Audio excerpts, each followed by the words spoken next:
Hey, it's Diego with Aim Shoot Develop. Today we're talking about the Pentax 110 film camera.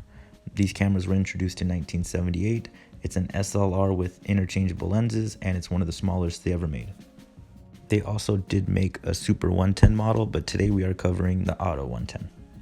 I do have a previous video talking about some of the specs and what this camera has and is capable of, but just for this video I'm going to show some photo examples of us taking a trip and just see what it can produce. So I'm going to dive right in.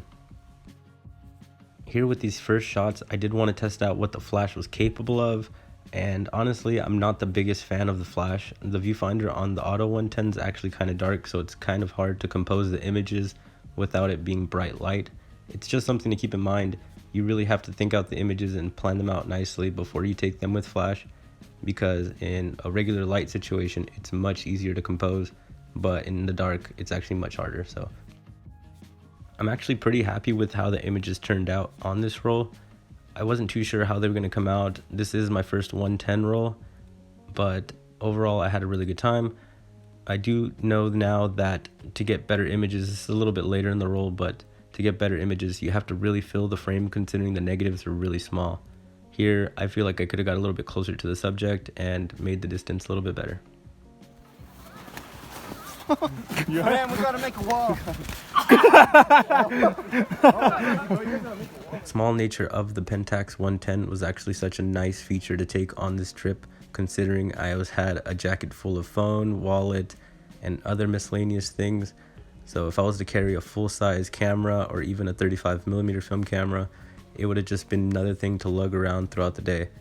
But I do really praise it for its small compact build and its really nice output on image quality. These images actually came out really nice. We pretty much spent our day just trying to make ramps and ramp over the snow with some kids that we'd met up with. It was actually really fun. But overall, this camera has such good output.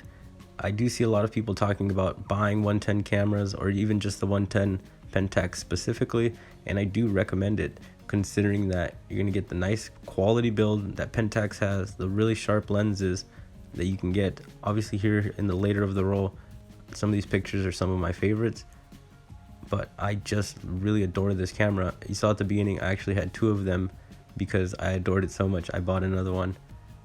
I will hopefully make another follow-up video with the camera over time.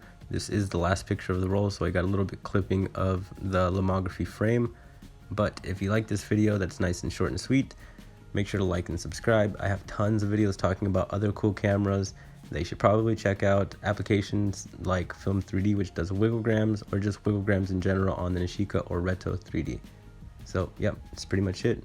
Keep shooting film. Take care. Peace.